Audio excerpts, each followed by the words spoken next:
Hello, everybody. Hello, welcome to the stream. Hello. Okay, we gotta describe and explain what is happening because this is a little bit different. And I haven't done this before and I don't know if it's gonna work. What I'm going for is a cozy vibe. Cozy. Everybody get cozy. Everybody get comfortable. This is not tea, this is Coke Zero, but I want that cozy vibe. So, here's the idea. Currently, we are on Twitch. Hello everybody, welcome. We have Twitch chat on the screen. However, if this works, and if I pressed record properly, I am going to upload this to YouTube. So if people are watching this on YouTube, hello. Thank you for clicking on this video. I appreciate it.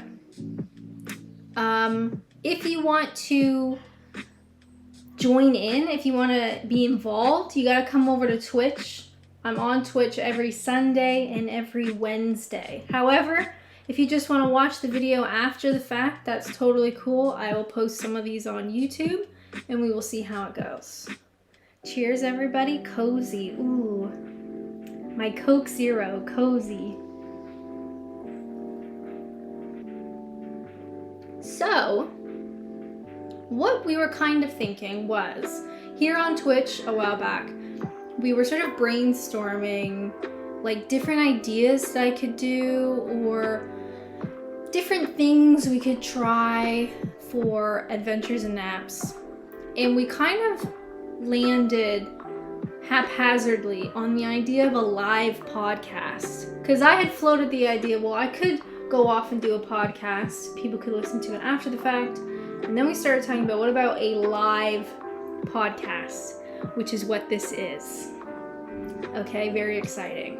So the tentative idea I had in my brain was every once in a while, we'll gather here in Cozy Corner with a cold glass of Coke Zero, and we'll have a topic that you and I will discuss.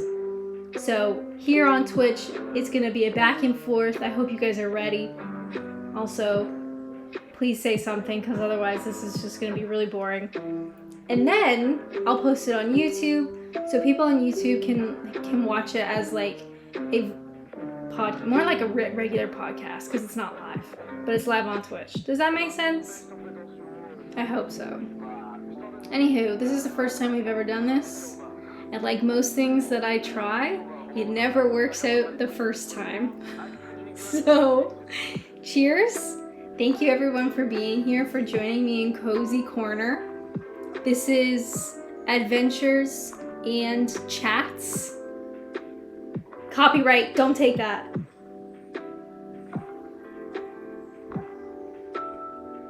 Air conditioning is absolutely going to come up today because the topic of today's live podcast is very controversial, and I thought, you know what, let's go hard for the first one. It is the best and the worst things about the UK. Now, most of my audience on Twitch here, hello guys, and most of my YouTube audience is British. So I thought as a live podcast, you guys will have lots of things to share, I hope. And we're gonna talk about the best and the worst things. Is this PG? Please don't demonetize the stream if at all possible, but we'll see how it goes. Cheers once again.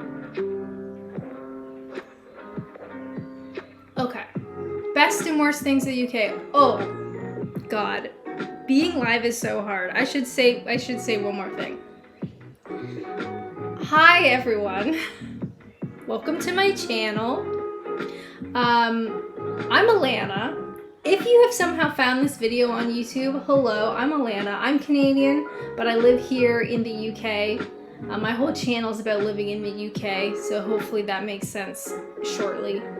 And we're going to talk about the best things and the worst things. Now, to warm up, I think we should talk about the best things, And then when we feel ready, we're gonna go into the worst things. So, where do we want to begin? Best things. Well, for me, as a foreigner, one of the best things about the UK, and I know this is kind of like lame and whatever, but it's honestly the architecture and the history. Now, hear me out. I think a lot of Brits take this for granted, and you might be one of them. But you ever just catch yourself walking down like a really historic street, and maybe you see like this beautiful old church, and you go into a pub that has original wood beams in the ceiling, and it's just part of daily life. Brian, you're absolutely right. History is everywhere. I was talking to somebody recently who had their graduation, like their school graduation, in a cathedral. Their school graduation in a cathedral. I'm sorry, what? Like, and they don't even register how cool that is. I had my graduation in a community hall that was just like a big square building. So, history, architecture. I had mine in Lincoln Cathedral. Do you see what I mean? And it's like it's nothing. It just blows my mind. So that is one of the things that I always come back to, because honestly, sometimes I catch myself being here in the UK. It's almost like being on holiday, in that I am always seeing things that you only see on holiday as a Canadian, if that makes sense at all. So a couple weeks ago, I went to Rochester, which is one of my favorite places here in Kent. And oh my God, Aaron had a PCR test done in a car park beside castle ruins. Do you see what I mean? You're getting a pandemic test beside castle ruins. It was just absolutely incredible. And I think, Brett, you're totally right. Because you kind of see it all the time, you grow up around it that you just don't notice it. But anyway, I went to Rochester. It's this beautiful town here in Kent. It's one of my favorite places. You got a castle, you got a cathedral, you've got a beautiful high street and a bunch of really cool pubs and cafes and stuff. And I was meeting up with two of my friends, and we were sat on a little patio having a drink, and you could see the castle, you could see the cathedral, you could see the river, and I'm just sat there like, this is just a regular Sunday. Do you know what I mean? How exciting. So, as a foreigner, I never want to take that for granted. And I hope you guys don't take it for granted either. Next time you're out and about and you see a cool building, like, recognize that you're looking at a really cool building. So that was my first thought.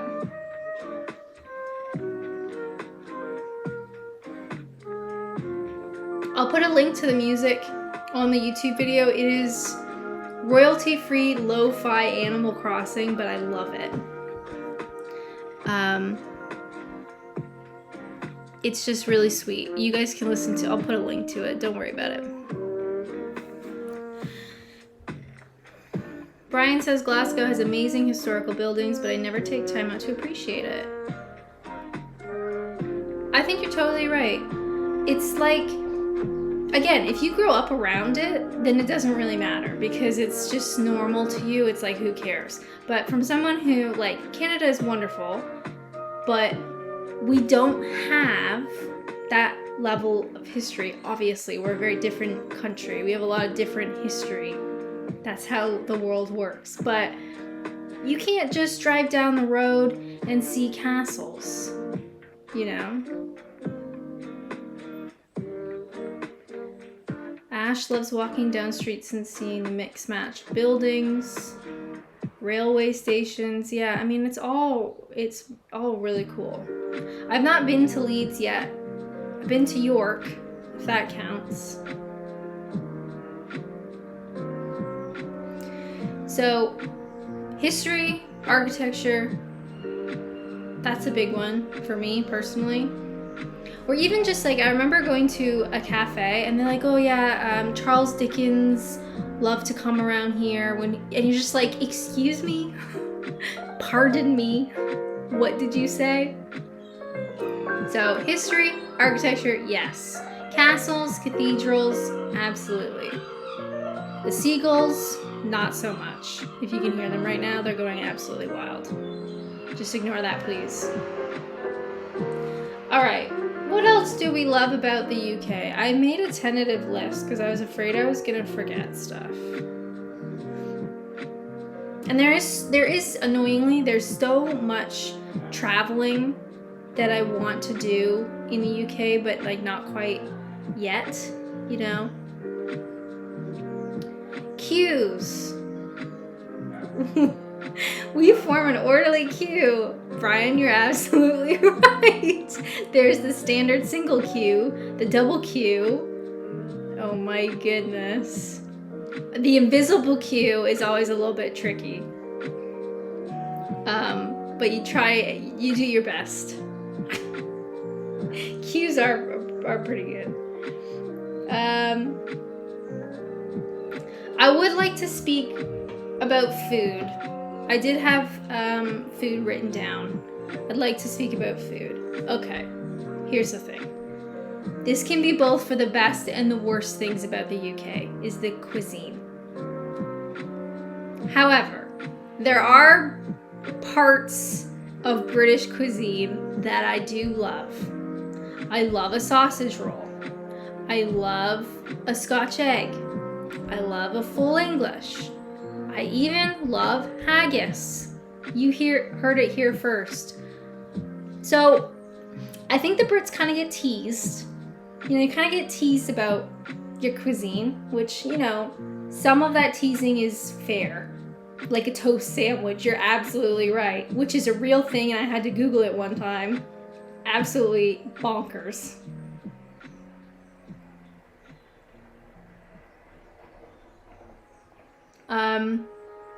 You also have jellied eels. Now I know jellied eels are more of a popular thing, I think, in Kent. But they still exist, which they shouldn't. And they sell them at... We can't talk about the bad things. We're doing that later. We're only talking about the best things. Full English. A really lovely fry-up would be wonderful.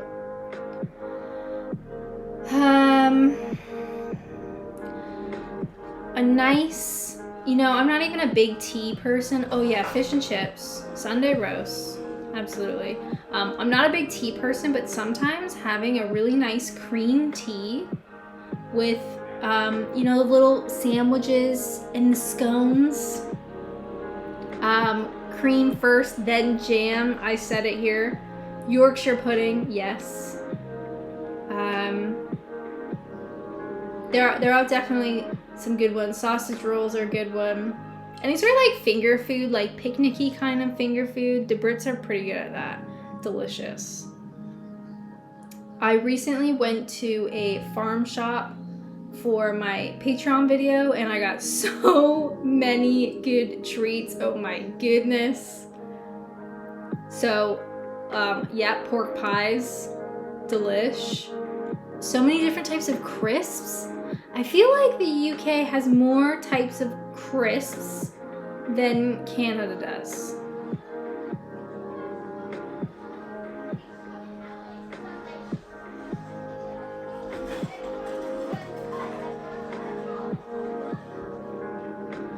I've also seen people have a fish sandwich where it's like white bread with battered fish fingers.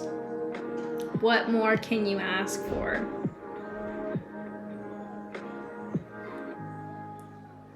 Cornish pasty, I can never say that word, I'm so sorry. Anything that has pastry and meat, I'm very happy with. Ash, you're absolutely right. Hearty, rustic meals is a perfect way to put that. Your girl has certainly put on weight. Thank you, everybody in the YouTube comments, for reminding me. The UK has some wonderfully hearty, rustic meals. And your girl loves them. And I need to pull back a little bit, you know, be reasonable. But yeah, some of them, like a chip buddy. For people who have not had one, it's a sandwich with fries inside.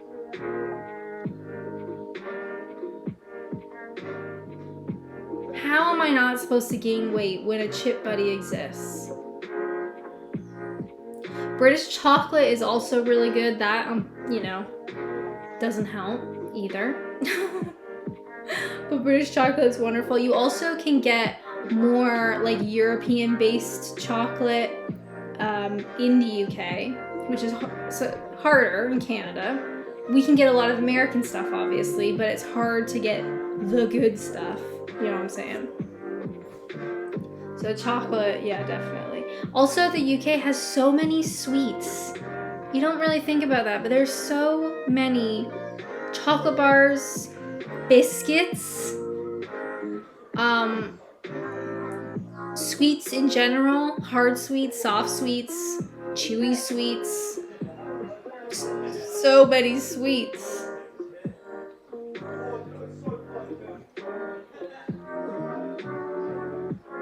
Oh, cottage pie is absolutely divine. Shepherd's pie too. Delicious. Especially in the wintertime. The UK has some really good wintertime foods.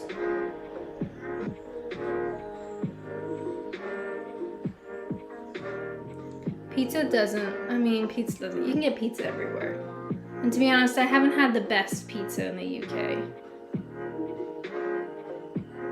What were school dinners like in Canada compared to the UK? Okay, this is off topic, Brian. I appreciate it. We're gonna just off topic just a little bit. It's, I think, quite different in Canada. So at my high school, we had a cafeteria where you could buy food. I never did because I was saving up money. You know, I like to budget back then. I was in high school, but I liked to budget back then. So I never really ate the cafeteria food. I realize it's quite big here for younger kids. Like you have your school dinners or whatever. My smaller schools, like my younger schools, middle school and primary school, we did not have a cafeteria. So we were not served food. You brought your own lunch. That's a separate topic, maybe a separate video entirely. But we did not have food on offer. We did have pizza days. So we would get pizza like ordered in if you wanted to like buy a slice or whatever. That was always really exciting. UK food is great for hangovers. It is definitely quite a bit of hangover food. You're certainly right.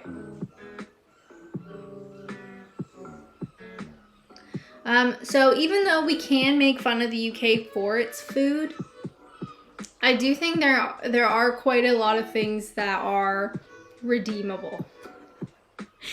I mean, how can you say no to a Sunday roast? You know, with a big, beautiful Yorkshire pudding. How do you say no to that? I obviously can't. Bread pudding I can say no to. Bread pudding can go. No thanks. Okay, that's a good point for the things that suck about the UK. You guys have too many raisin and spiced fruit based desserts. Remember that. We're gonna come back to that. All right, what else did I put that was the best things about the UK? You guys don't really get snow, let's be honest. I come from Canada and I have seen enough snow. I really don't need it anymore. Not at all. So that's actually decent. It's hard because the weather is also kind of crap. I love that you don't get snow Really. You don't get much snow, you don't get a lot of snow. You don't get Canadian levels of snow. I really do appreciate that. However, it is so overcast all of the time. I used to have such a tan that I have since lost. Oh, chat is popping off. We're talking about weather. We love the weather here. It is so funny. Annoyingly too, because of the way school has changed with online learning, because of the pandemic and studying from home, I think it's next to impossible to get a snow day anymore in Canada because they just say work online. And that breaks my heart. Someone just lost their chips outside. It breaks my heart because getting a snow day as a Canadian kid was one of the best things ever about school. We would get them maybe once or twice a year. It was so exciting. Somebody needs to tell those seagulls that I'm trying to do something.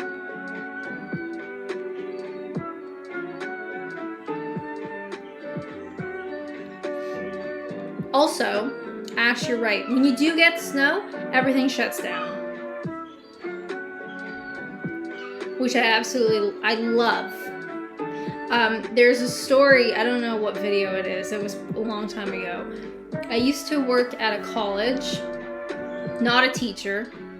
Yes, this I think was the Beast from the East. I was working at a college. I walked very gingerly to the bus stop. This was back when I was taking the bus. I waited for the bus for about an hour because it was so delayed. Got the bus into the college, and my boss was like, "Why are you here? The school's gonna close. We're gonna get a snow day." And I'm just like, "It's not that bad." What do you mean we're gonna get a snow day? It's not that bad. And then the buses shut down, and I had no way of getting home. I had to get a ride with one of the teachers, and the ride back took like 3 hours because they had to drive so slow because the roads were terrible. Aaron says, I remember my bus driver got told our school was closed just before we got to school, but he didn't tell us. And then as we got to school, he just kept driving and then brought us home. The bus cheered so loudly. That would have been awesome. Especially as a bus driver, you'd be so powerful. But yeah, the Beast from the East was not a huge deal for me, but now that I've been in the UK for a while, and I can compare other winters to that particular winter, I can see, like, obviously how much snow we actually got compared to all the rest of the winters. But yeah, that day was terrible. It was such a waste. I trudged in when I really didn't need to. But now I know better.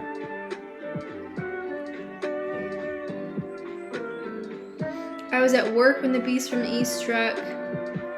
Oh yeah, all the trains shut down. I was very lucky that I hadn't, like, I lived, like, not close, but, you know, bus close. If you had to commute by train, like, proper couple cities away, yeah, I can't imagine.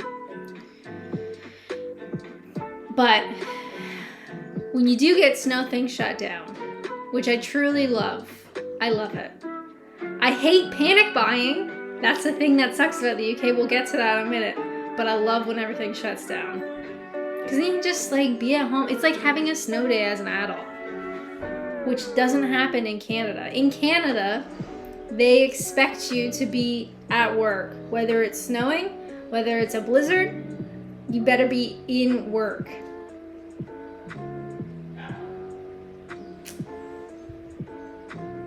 Hurricane. I've not been around here long enough for one of those yet. But I've spent a lot of time in Florida, and they obviously get hurricanes. I've been there. Although I think it was classed as a tropical storm, because we don't normally go during hurricane season because it's pretty intense. But anyway, best things about the UK. I saw someone earlier said British TV. British TV is a great show. Now, I love a panel show.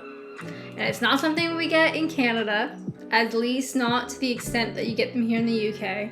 But I'm talking 8 out of 10 Cats does Countdown. I'm talking Have I Got News for You. I'm talking Would I Lie to You. Would I Lie to You is probably one of my favorites. QI, Taskmaster, Mock the Week. There's so many comedy shows here that we do not get in Canada. Taskmaster is one of my favorites. It's so ridiculous and wonderful, especially the season where they had James Acaster and they had Bob Mortimer, two of my favorites. We just don't get that kind of stuff in Canada, which is such a shame, because Canadians are very funny. We do not get credit for being funny, but we are, I promise you. But we don't get those types of shows, which is such a shame. But British TV, yes. I do get quite a lot of people asking me to watch like the old stuff, which probably won't. But I know there's quite a lot out there. Now, I don't watch any of the soaps. No Coronation Street, no EastEnders. What are the other ones? Hollyoaks? No. No. That goes into the worst about the UK. The best about the UK, though, is comedy, panel, style, quiz, news shows. Absolutely wonderful.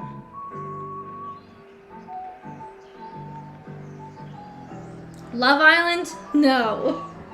No, thank you, Brian. You can keep that. That's basically like a soap, but for young people, right? A reality soap. Aaron, you're totally right. I never thought about that. British news is more like Canadian news in that it's not very sparkly. American news is very, very sparkly. It's very dramatic. That in itself is probably its own video. But yeah, the news here is much more calm. Although, you watch, what's that show with the two hosts? Is that the morning show or whatever? And there's a woman on who said she was engaged to a ghost. What are you guys doing bringing people like that on TV? Do you remember that? She was engaged to a ghost. Anyway, this morning, that's it. So there's British news that is quite calm. Not always calm. I mean, we do have to talk about Piers Morgan. That's all we're gonna say about him, but we won't talk about him anymore. But yeah, then you have stuff like this morning. Woman who's engaged to a ghost. So, that's fun. Do people like that make you feel better? It just kind of makes me feel sad. But, you know, such is life.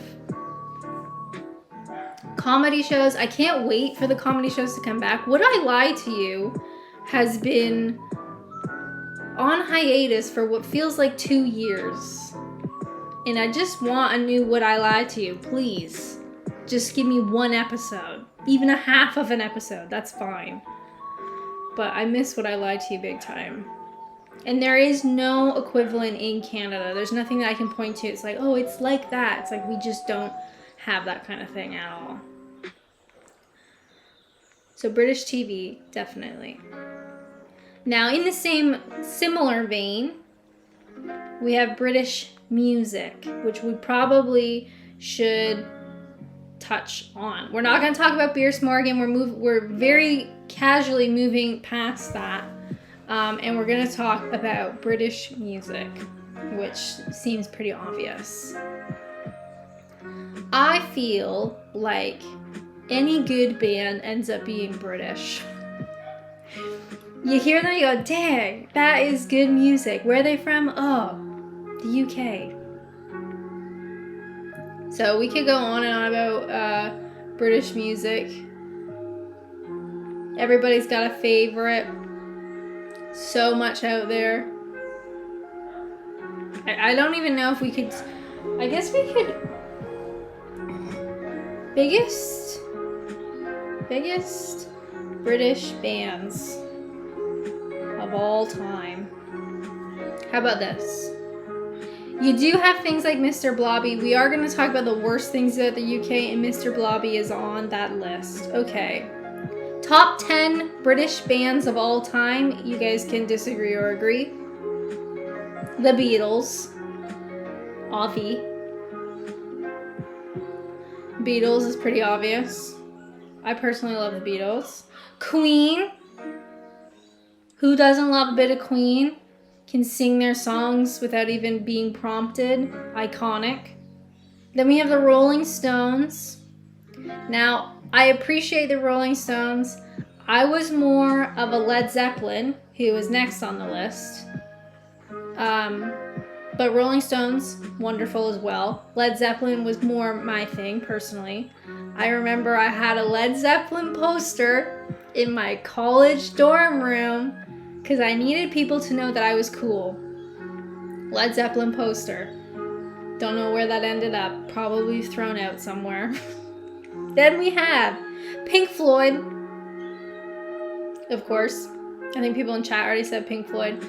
I remember, so my first job, I worked at a library, making that money when I was in high school, and I would ride my bike to work with my MP3 player, which was not safe, but I did it anyway, listening to Money by Pink Floyd, riding my bike to work and make that money.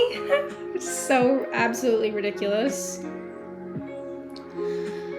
But that's Pink Floyd for you.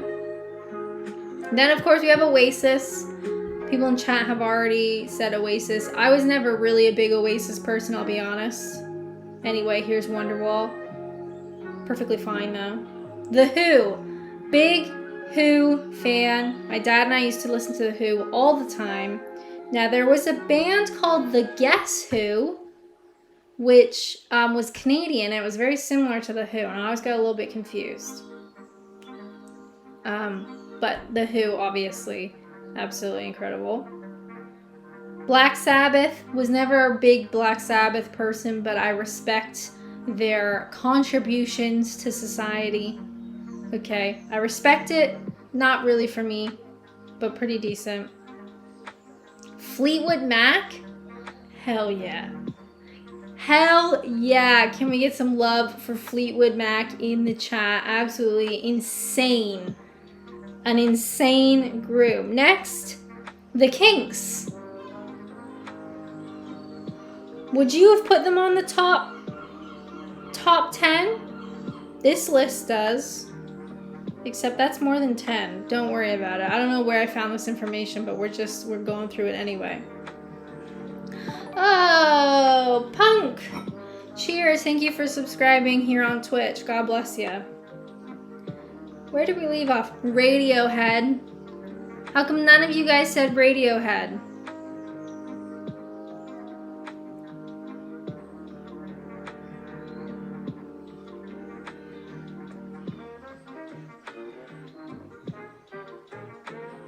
Oh, this is gonna be controversial. What about Coldplay?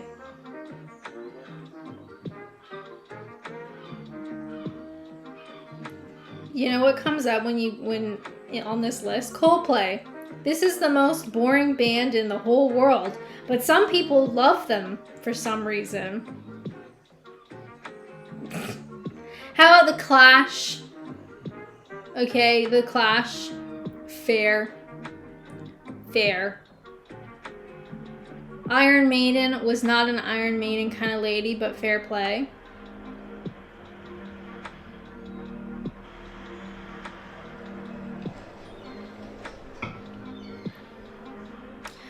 See, old Coldplay, you know what? I don't mind it, alright? I'm gonna go ahead and say I don't mind Coldplay. Old Coldplay. New Coldplay, probably not so much.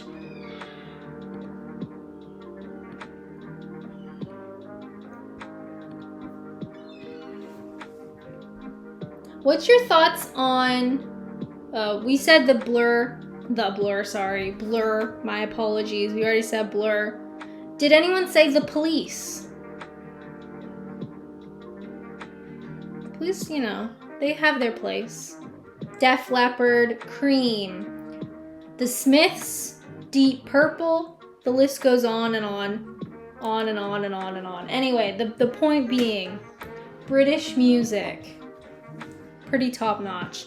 Now, it's not perfect, is it? No. Especially some of the new people coming out. A bit offensive. Yeah, see, Aaron, if you are into rap, I think that's probably going to be a bit more American. Some Canadians, not loads. I mean, a fair amount, actually, now that you say it. Harry Styles is offensive. We're still talking about the best things of the UK. Metric is a good Canadian band. I saw them live probably 3 or 4 times, but they haven't released anything good in a very long time. Okay, what else do we want to discuss? The best things of the UK. Well, we could say the fact that it's easier to travel, around the UK, but also onto like mainland Europe. In Canada, if you wanted to go to Spain, you know, for a holiday, that is a very expensive holiday. Like, proper money for flights and everything, whereas the UK, obviously, geographically, you could hop to Spain for like no money. Do you guys remember flying EasyJet? As long as you're willing to hold on to all your luggage, you could get to Spain for like £30.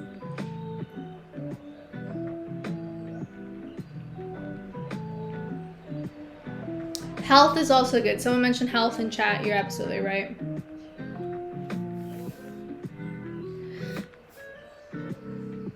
Traveling is just so much better. In terms of the NHS, it's very similar to Canada. I don't know like details, all right? I'm not a professional.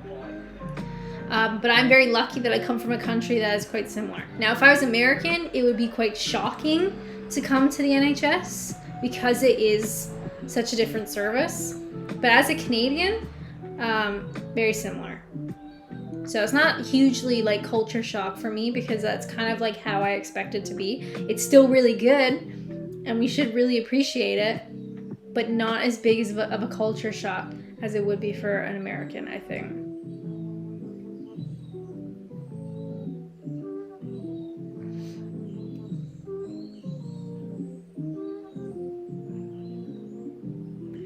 Wow, Republic of Ireland's over 100 euros just to see an appointment. Crazy, crazy times. God bless the NHS. May it long survive.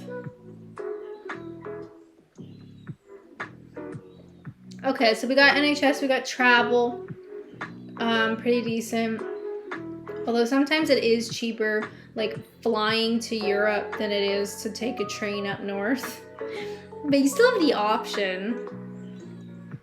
It's so much harder to travel around Canada, like on public transport. It's too big. It's just not connected that way. At least not a lot of places are. Oh, let's not talk about the dentist. I haven't been to the dentist in a hot minute, which is so bad. I never registered for a dentist here in the UK. Please don't tell my mother I said that. I have not been to the dentist in a long time. Everybody floss and brush your teeth, please, for the love of God. And also say a prayer for me because I haven't been in a really long time.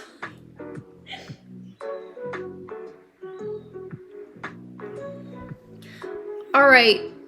Any other like best UK business stuff that we want to discuss? Sense of humor. That's a good one, Brian. Will also says UK countryside. Very true. First rule of dentists, do not talk about dentists. Countryside, I think, like Canada has an incredible countryside, so I can't really say that the UK is better in that regard, but it's certainly good. It's a beautiful country, certainly. But so is Canada. And similar sort of idea in terms of landscape and stuff. Although Canada's is so much bigger and hard to comprehend the size. Sense of humor though, Brian, that's a good point. A lot of people don't realize that Canadian sense of humor is very similar. So, Daytona, cheers, pal. We talked about history at number 1, but you're absolutely right. A lot of people in my videos will say that I have developed a British sense of humor. No, honey, that is not true. I have a Canadian sense of humor, but that just happens to be very compatible with a British sense. I mean, so many Canadians, white Canadians, have British heritage, so it's not hard to piece the two together. Not many animals that will eat you in the UK. That's true. I miss seeing the odd raccoon, I'll be honest. I love raccoons, they're so ridiculous.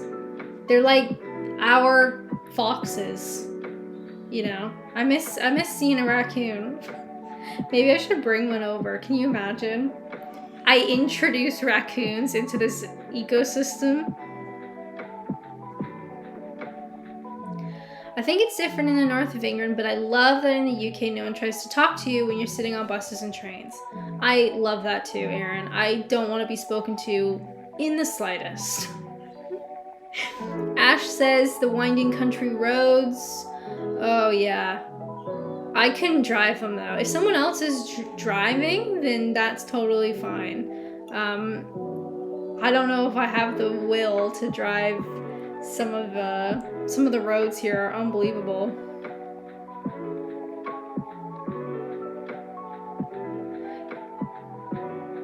Cows are the most dangerous animal in the UK.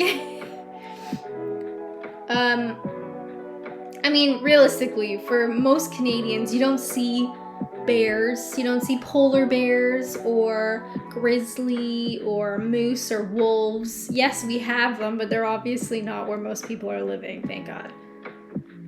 But I do miss the friendly raccoons. I mean, we used to see a lot of deer, which I don't really see here. No dragons. Okay. Let's move over. I'm almost done my drink. I might need a new one. To the worst things about the UK. Now, a lot of people on YouTube, or at least, let me rephrase that. The YouTube comments tend to believe that I hate the UK. Their prerogative. But, I thought if we started off with the best things, maybe people won't think that, because now we're going to rip the UK apart. So, what did I write down? I already know. No air conditioning. No air conditioning. I'll say it one more time, no air conditioning.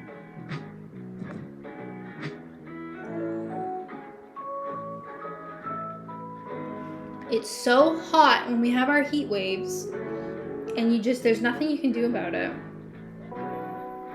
Daytona says the dull, damp weather, cold, humidity. Here's the thing that people usually get surprised. I hope it's surprising. Is that here in the UK, in the winter, it feels colder to me than winter in Ontario, because the winters here are really wet and really dark. So it's like this wet cold that like seeps into your bones. It is awful. If you are going to the pub for a full roast dinner, then it's probably not so awful. But when you're commuting to work on the bus, it sucks so terribly bad that it actually feels colder than in Ontario. Because in Ontario, we have a really dry, bitter, freezing cold that you can get frostbite really easy. But because it's so cold, it actually burns. Like, it feels hot. I know, it's unreal. But also, it tends to be sunny. So you're out in the snow, but it's sunny and it's bright. You get sunburn off the snow. For some reason, that feels warmer than the cold, dark winter you get here.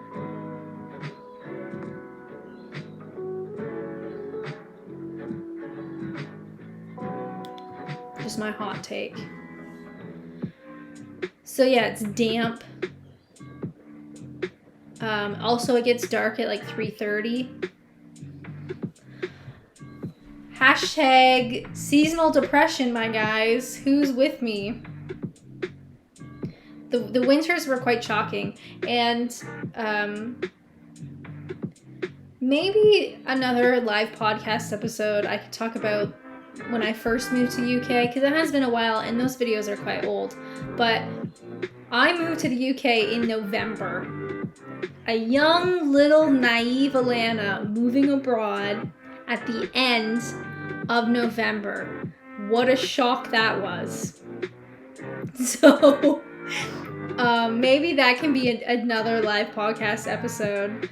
But it is just, it's tough here in the wintertime. So what I would love to be able to do is take my holiday in the wintertime and maybe just go someplace else because it's so awful here.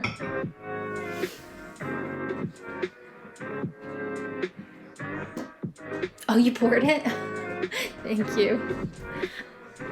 God bless. What if I just drop this all over? I got another Coke. Thank you. And a different mug. Sorry, the camera's up here. My computer's down here. I don't really know where to look. I'm just kind of looking all around. People should be allowed to hibernate. I absolutely agree.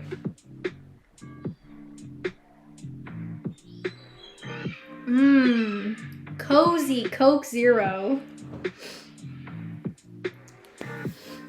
Aaron says one of the worst things is football fans. Oh, when they're really drunk and they get violent, yeah, that's kind of terrifying.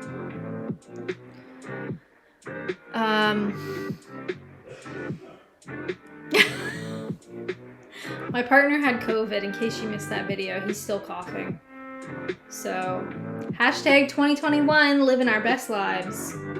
Football fans, here's the thing. So, I don't know when I'm going to put this on YouTube, if I ever put this on YouTube. But I did talk about that I do love when football fans are going home and they cheer their football songs, you know, and they do like the really obnoxious songs. I actually kind of love that, as long as they are being friendly and not violent. Because once they start turning violent, I don't know about you, I'm 5'3". Not that strong, but I'm working on it. So it's a little bit frightening. As long as it's not too violent. I saw Jem said traffic. Traffic, Jem, you're absolutely right. Traffic here sucks. And I think it's kind of like a double-edged sword. No, that's not what I want to say. It's a catch-22. That's what I wanted to say. The UK is small compared to where I'm from. So it is not very far to drive to the other side of this small island. In the grand scheme of things, it's not very far. However, the traffic blows. The roads were not designed for the amount of cars that it has. Whereas in North America, our roads, I don't know if you've been to Canada or to the US, the highways that we have over there are just absolutely incredible. The roads are strategically built and planned for the amount of population, typically. I mean, LA has really bad traffic, obviously, but for most places, where the roads here, I love them because they're like Ash was saying, they're windy country roads. They're really like narrow and historic. But on the flip side, the traffic blows big time.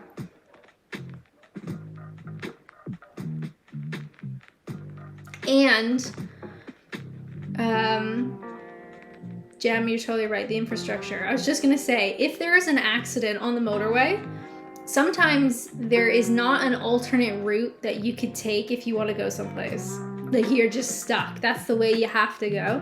Whereas in Canada, like if I was driving to work and I'm on the highway and there's an accident, I could get off like almost immediately and there'd be loads of other routes that I could take to get to work.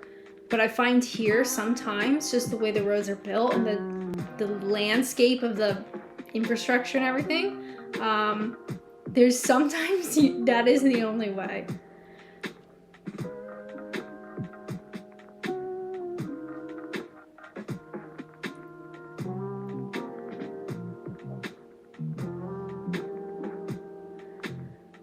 I drove into West London for the first time in ages. Oh my god, what a nightmare. Oh, I feel for you, pal. I'm very lucky. Let me move this. Ooh, it's not on a coaster. I'm very lucky that I can work from home. I mean, there are negatives to working from home, certainly. But traffic is one of those things that I do not miss whatsoever. Yeah, I heard they're getting rid of a lot of hard shoulders for motorways, which is why? Don't do that. Manual cars suck. I will say that here. I will say that on YouTube. Manual cars suck. I get that they were popular at one time, but it's now 2021. Come on, ladies and gents. Get with the times. No thank you. No to manual cars. However, I don't have a car right now. I'm trying to save the money. And I'll get a car at some point. It's not like I'm traveling around now anyway, so we'll just have to wait. But it will absolutely be an automatic. Plus, if you get electric cars, they have to be automatic anyway. So, what's the car you'd go for? The cheapest and the smallest. I do not care about cars. I don't care. I hate manual. And I hate people that say manual is more driving. I don't care. Don't at me. I just want a cheap, small car, which is what I had. I had an absolute piece of crap for quite a long time. And then when I went back to Canada to sort out my visa, I used like I think it was We Buy Any Car, which also not sponsored. What a fabulous experience that was. I was so nervous because my piece of crap car, the windshield wipers would turn on and off just whenever it felt like it. So I would be driving down the road on a beautiful sunny day and they would start, and I couldn't turn them off. It was so embarrassing. And the boot would no longer open, and all sorts of other stuff were broken. So I brought it into We Buy Any Car, and I thought, oh my god, he's not even gonna want this piece of crap. Like, I don't know what I'm gonna do. And I go to explain like all the issues wrong with it, and he's like, honestly, that stuff doesn't matter. We'll give you 500 pounds. I almost cried. I thought they were gonna be like, we can't take this. So yeah, honestly, don't worry about it. 500 pounds? And I was like, yes, please. So, wonderful experience. That car was probably shredded to pieces. But next time I buy a car, I think it's just going to be a cheap, small, little hatchback looking thing. But probably not for a while, because I don't want to have to pay for a car when I can't go anywhere. but that's just my opinion. I mean, where am I gonna go? Outside to film videos? Are you joking?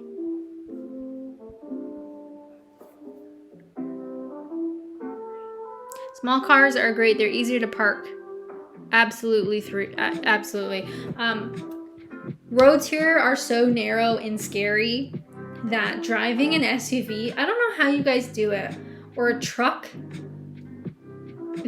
I can't. Makes me so anxious. The roads, another thing that sucks about the UK. It makes me so anxious. I just want the smallest car possible, which I will probably still dent, but it won't matter because it's a piece of crap.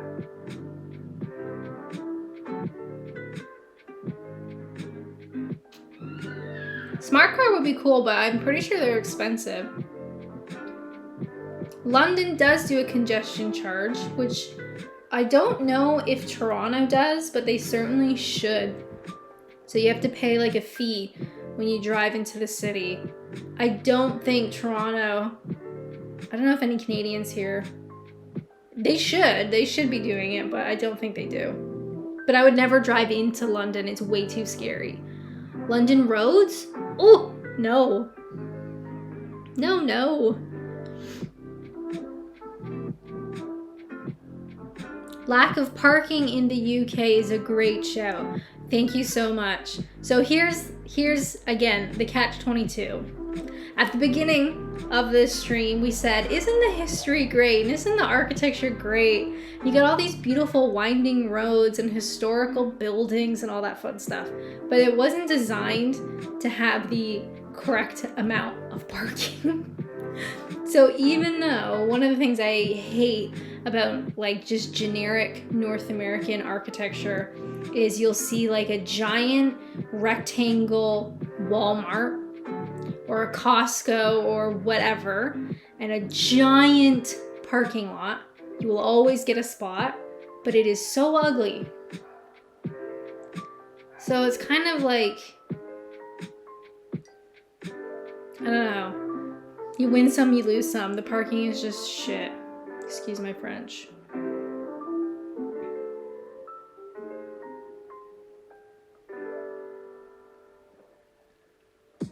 I would never drive into London. The trains in the UK, for the most part, are wonderful. Some of them are expensive, certainly. And that can be really off-putting if people want to drive less. Sometimes hard to justify an expensive train ticket.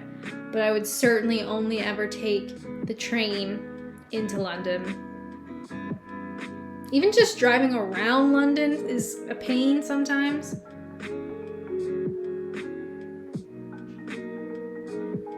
No, they did not think of parking when designing St. Paul's.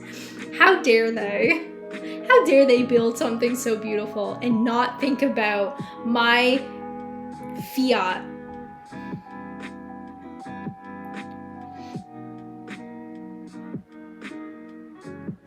Would I ever come to Liverpool? If I can take the train.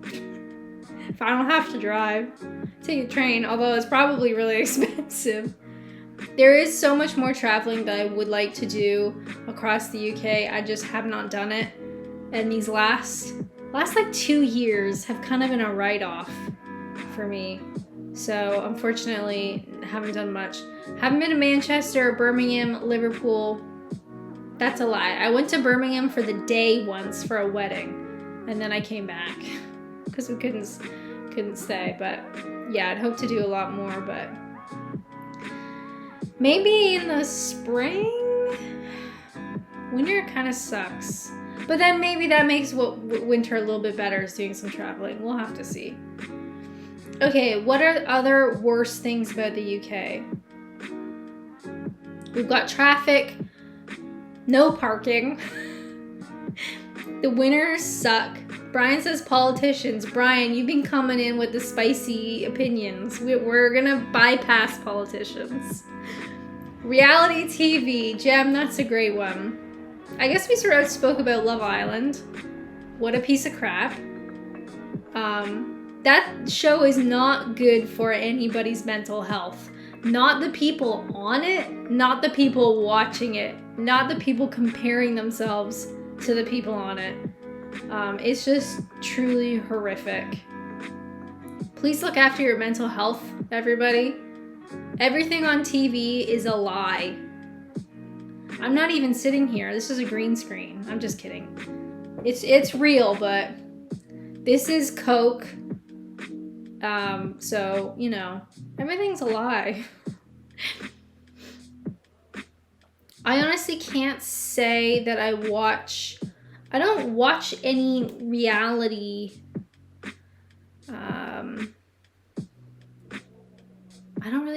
I watch Netflix, Amazon Prime, HBO.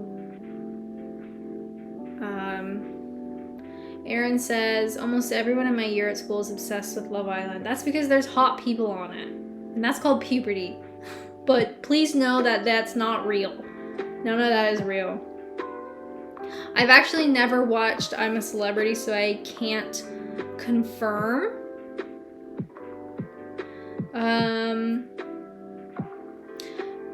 You know, when I first moved here, I don't know why this made me think of it, and I totally forgot it until this exact moment. There's two guys, and they evict people. What is that show called? Well, there's two main guys in their van. Do you know what I'm talking about? And they go around and they evict people from the property. What is that show called? When I first moved here, I didn't have a job. I remember watching so much of that. And also the car show with what's his name?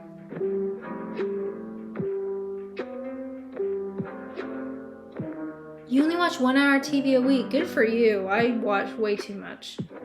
What's that show called, you guys? Okay, Top Gear is the car show. Yeah, I did watch a lot of Top Gear when I first moved here because it was always reruns on TV. But there was the eviction show, British show. And it was daytime TV because I didn't have a job. Can't pay, we'll take it away. Was that it? And it had the two lads. Hold on. Can't pay. Yes! That is it. I was absolutely watching a lot of Dave. Can't pay, we'll take it away. Oh my god, I totally forgot about that until just this moment. I watched so much of it. Can't pay, we'll take it away. It's truly bad. But I watched a lot of it.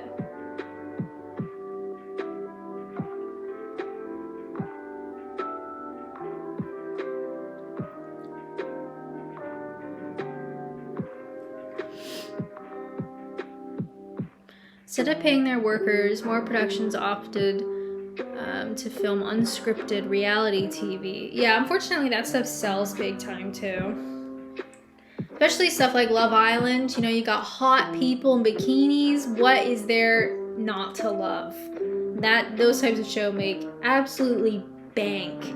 So unfortunately they're not going anywhere. But I appreciate people comparing like watching my YouTube and stuff to TV. That's very kind.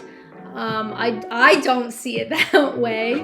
But I would say that if you are interested in supporting YouTube channels, honestly, it's shocking subscribing, liking, and commenting on a video. We all know that that's like big engagement, right? But what I didn't realize is if you like a video and you comment, it's like compounded engagement, so it's even higher. But yeah, if you want to support channels and stuff, any YouTube that you like, go wild. That stuff makes a huge difference. But we're talking about worst things about the UK. Reality TV is absolutely one of them. What else did I have? I had the weather, naturally.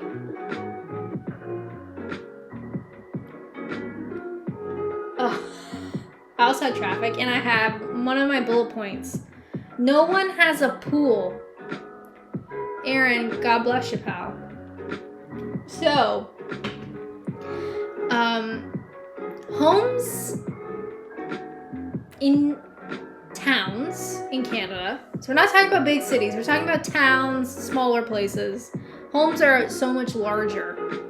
And I think Brits who are used to living in really historical properties, you know, they're much smaller properties.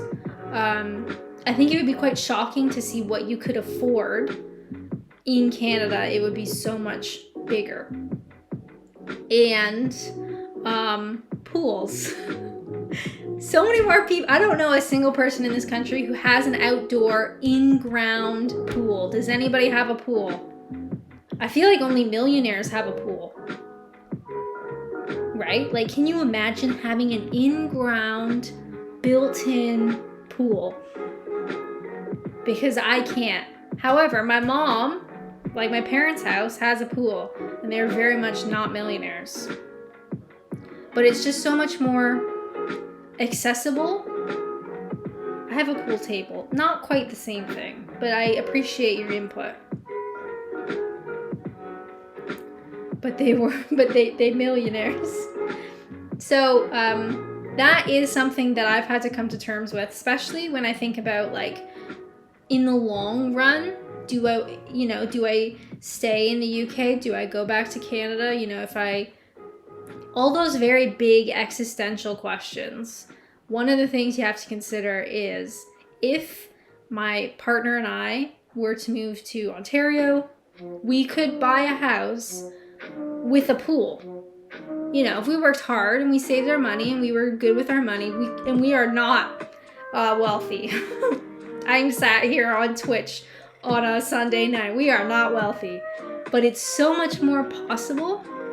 Have a 3-bed, 4-bed house with a basement, a pool, a driveway, a garage, it's kind of standard. Not every house, naturally, but it's way more accessible. Whereas here, you have to accept that you're not going to get something like that. You're going to get a lot of other things,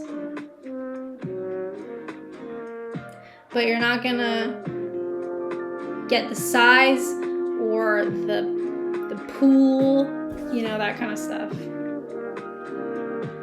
Granted, when are you going to swim in it? In this country? That's a good question.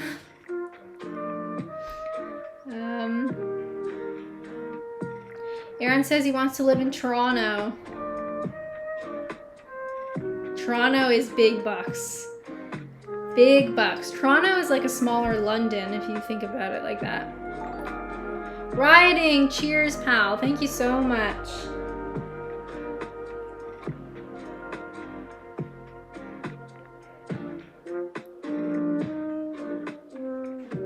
Brian says the seaside. It's full of old men with tops off and packed with screaming kids. You're absolutely right. Although here it's really cool. Recently I did a video. I went to Whitstable. So I took the train to Whitstable for the afternoon. And that was so cool. That is not something I could do where I'm from in Ontario. Like, first off, you can't just take the train wherever you want. But to be able to just go to the seaside, that is a positive for the UK. Seaside full of old men without their shirts on is a negative. My uncle lived in Toronto for 18 years, but this was a long time ago. Wow. Toronto, I think of it as a much, much smaller London, but a similar idea. It's a big city, it's busy, it's crowded and loud. There's tons of stuff going on. There's tons of stuff to do. It's crazy expensive. And just like here, the farther you go outside of Toronto, those house prices are getting worse and worse because people are commuting. So we have that problem in Kent, where people are living in Kent so they can commute to London, and the house prices are exploding. So that's fun. Toronto is the same idea. The cities and towns outside of Toronto are getting more and more unrealistic because people are moving away from the city and then commuting in. Does Toronto have a T in it? That is how you suss out the foreigners. Technically, it is Toronto. But if you say Toronto, you're a local, aren't you? Some people even say Toronto, which I think sounds disgusting. Toronto. That's okay. You want to impress locals, say Toronto.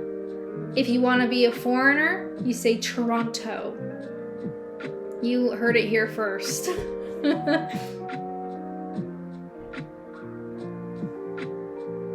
But yeah, I had written down no pools. No pools. What else? Oh yeah, I miss my friends and family. We should say that one first. I'll edit this, so I'm just kidding. Rose, 33 months. God bless you, pal. Obviously my friends and family are not here. And any foreigners watching, that's something that you have to come to terms with. I would love to get to a point where my mom could come visit and stay in the property, but having a large enough property for, a guest bed is tricky. So yeah, that's just being away from friends and family. Comes with the lifestyle, unfortunately, no way to get around it. Unless you convince your whole family to move to the country that you moved to. Probably not going to happen. Canadians have always been respected in the UK. I appreciate that. It's still, people say I shouldn't call myself a foreigner, which I understand. That's very sweet. But the way I see it is I cannot be here without a visa. I have to be eligible and approved and pay those giant bucks to be here. So I still consider myself a foreigner. When I can be here on my own accord, then we'll change that word. But until then, no. Still a foreigner. I appreciate that Brits have a soft spot for Canadians. That certainly makes life a bit easier. When you say you're Canadian, good job. But definitely still a foreigner. Brian says, what's the travel restrictions with Canada and the UK? I don't know. It's been changing. I'm pretty sure it's more flexible now, but still like proof of vaccination, PCR tests, all that kind of stuff. So I was kind of thinking about going back home, but the travel stuff really freaks me out. And I'm afraid of like getting rejected or whatever. So probably no Canadian vlogs until the summer 2022. Be there. Be square. Any other things, worst things about the UK? Uh-oh, my tooth hurts. Oh my god, it's because we were talking about the dentist. Oh my god, let's not talk about it anymore. First rule, don't talk about dentist. Worst things about the UK.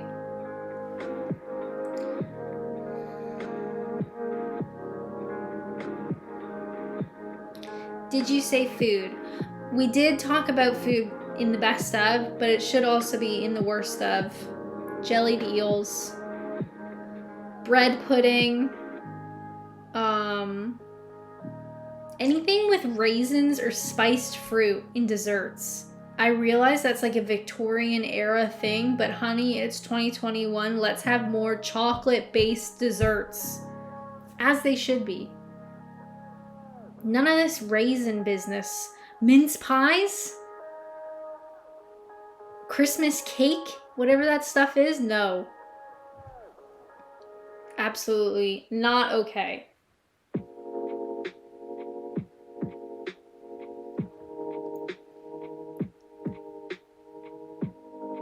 Lots of people think it's okay to not season meat and just have it bland. That's not okay either.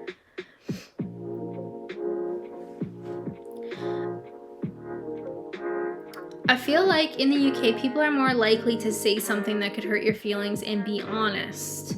But in the US, people are more likely to be nice and say things behind your back. That's tricky because I know people on both sides of that.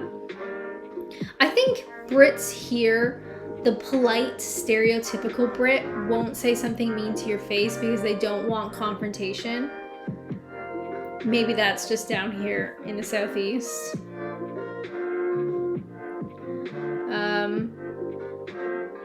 Whereas some Americans I know are quite brash. So it kind of, I see what you mean, it kind of goes both ways.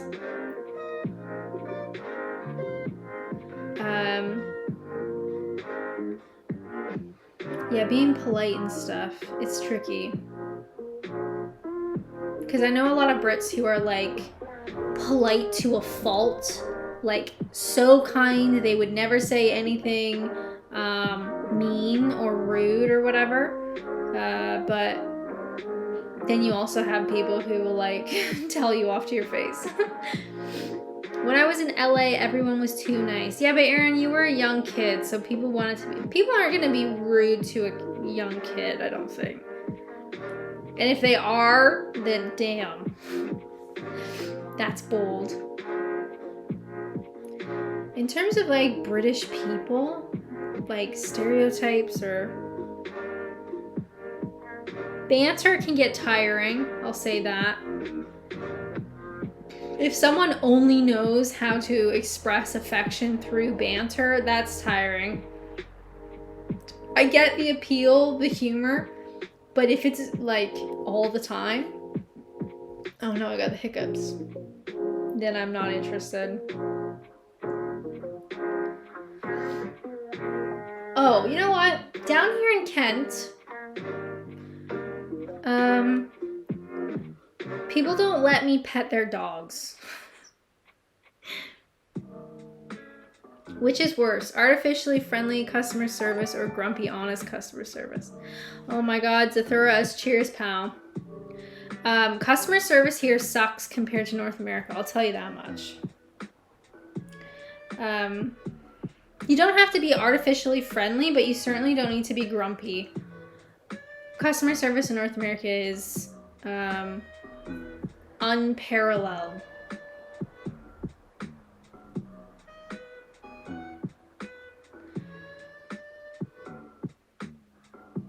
Because the way I think of it is, I want to treat like receptionists or cashiers or, you know, people at Costa or at McDonald's. I want to treat them as nicely as I can because I know those jobs are tough.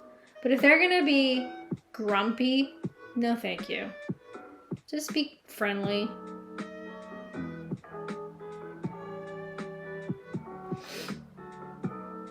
Yeah, about the dogs. So down here in Kent, there are so many dogs. And when I pass a dog, I try to be smiley, as in like, I would really like to pet your dog, but they always walk away so quickly that I can't pet your dog.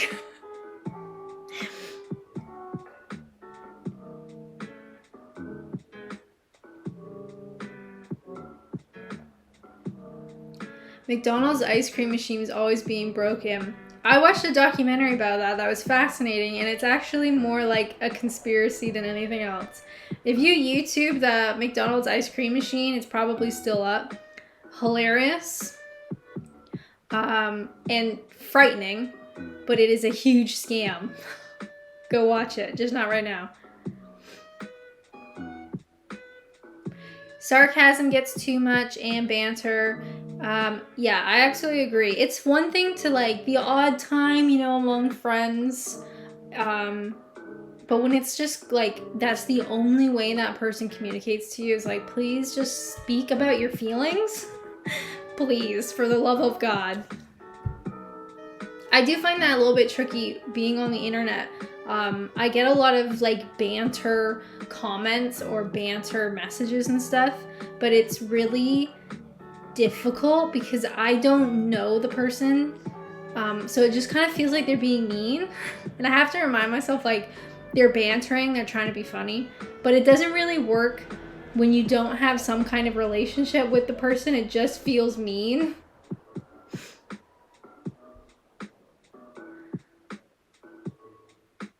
Is banter as much of a thing in Canada? Kind of. but not as extreme, I would say. Like, certainly, you know, playful back and forth.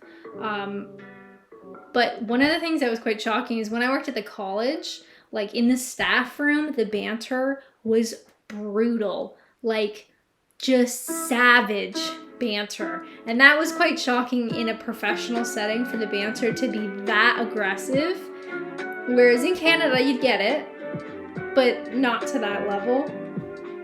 So it's fun, it's funny, as long as you have a relationship together and you know each other and what's going on. But if it's all the time, or if it's from people that I don't know, it's like, I feel like you're being mean to me.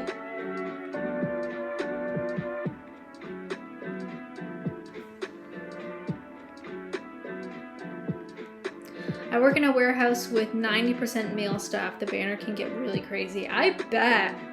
I was in an office with like a 50-50 split staff, and it was brutal. I can't imagine a nearly entire male warehouse. No thanks, not for me. Ash says, I normally wait till I'm comfortable around people and get to know how they function before I start on banter. Can't do around people I don't know. That's a good way to be. That's a good way for banter to be positive, is having a relationship with that person. Sometimes I get like shouted at on the street from people like bantering at me, like strangers. Which sometimes is funny and sometimes is kind of alarming. I don't think I'd get that back home. I was walking by a barber shop. So my hair is very long. I don't know what to do with it yet. I just am forgetting that it exists. And I was walking by a barber shop and this old man shouted at me something along the lines of like, you can take my appointment, you need it more than I do. Something like that. And I was like, but I'm like speed walking away. So I missed most of what he said. But it's like, okay, old man. Cheers, thanks. Top of the morning to you.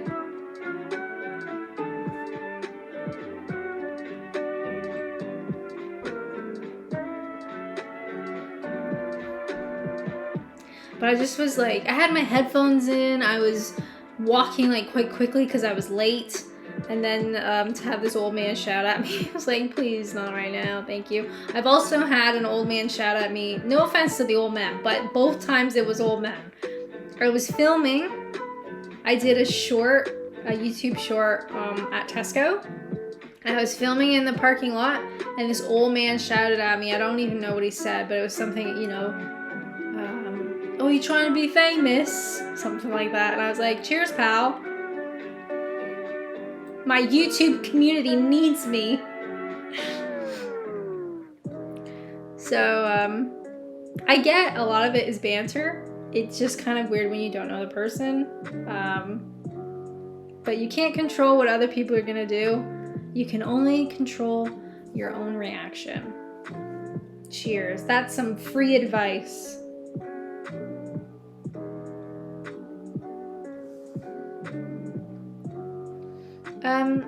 Do we have any other worst things about the UK? We've talked about weather, traffic, some of the food, some levels of banter, aggressive football fans, no parking, narrow roads, radiators, no air conditioning, no pools, smaller houses. Slow walkers. Unfortunately, we get them everywhere. Although they're particularly bad in London. That is frustrating because everybody's like, wow, what a great place to be. And I'm like, get out of my way, I'm gonna miss my train. Grammar schools and all boys/girls schools. Virgin trains smell bad. Last train I was on into London smelled like potatoes, and I could not for the life of me figure out why it had such a strong potato smell. I think someone had potatoes in their coat or something. I couldn't see potatoes, but I could smell potatoes. Buses being late. Fair. The all boys and all girls school, there's certainly like merit to both. I personally don't like separate schools because you need to be able to learn how to work with the opposite sex. Otherwise, they're like a mysterious thing, right? You don't spend a lot of time with them. But all my schools, primary, elementary, middle school, high school, were all boys and girls. And you find out pretty quick that there's nothing special about boys, no offense. They're not mysterious. They're not cool. Most of them are gross and dirty. And you have to do group projects with them, and some of them suck. So, I personally definitely recommend mixed, because you need to know how to work with the opposite sex. You're gonna work in an office or a business. You gotta know how to deal with each other. Plus, it takes a lot of the mystery out, right? Because you're with them all the time. There's nothing real special. They're just, people. They're just people. So that's my hot take. Cheers.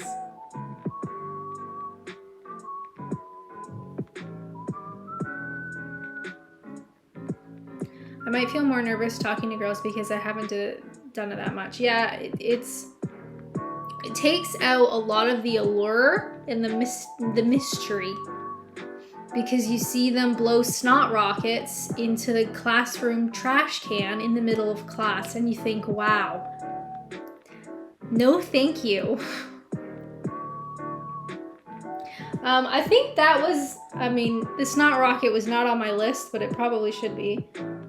I think that was all of my best and worst lists for the UK.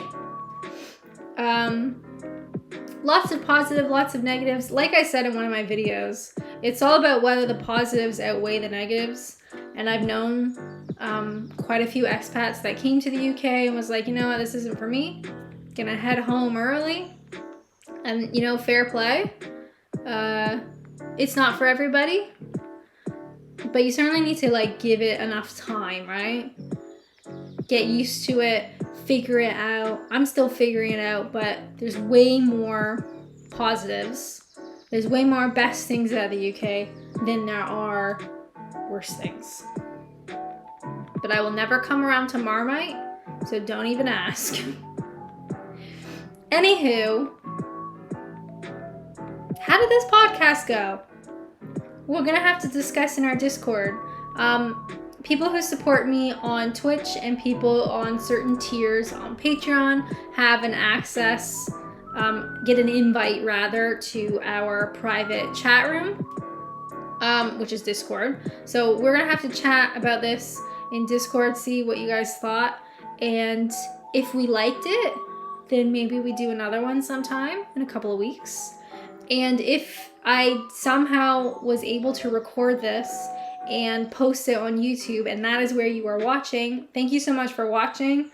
If you want to participate in this kind of stuff, you gotta come over to Twitch. I know it freaks some people out. We don't bite, I promise. But honestly, thank you to everybody who was here live. You truly are wonderful people. Thanks for trying out this different format, different format, and I really appreciate you guys chatting with me. This has been Adventures and Chats. We need a better name, but that's all I can think of. Ash, thank you very much. Thank you guys for hanging out and for chatting with me on this first ever live podcast stream. Jem, God bless you. Thank you guys so much. I guess that's it for me. I'm gonna see if I recorded this properly, but thank you guys again. Appreciate it. My legs are stuck together. Don't worry about it. And I hope you guys have a wonderful evening. Sleep tight. Drive home safe. I'll see you real soon. If you are on Twitch, I will see you next stream every Sunday, every Wednesday. Otherwise, that's it for me. I'm leaving now, okay? Bye. Bye, bye, bye, bye. Have a wonderful night. Bye, bye.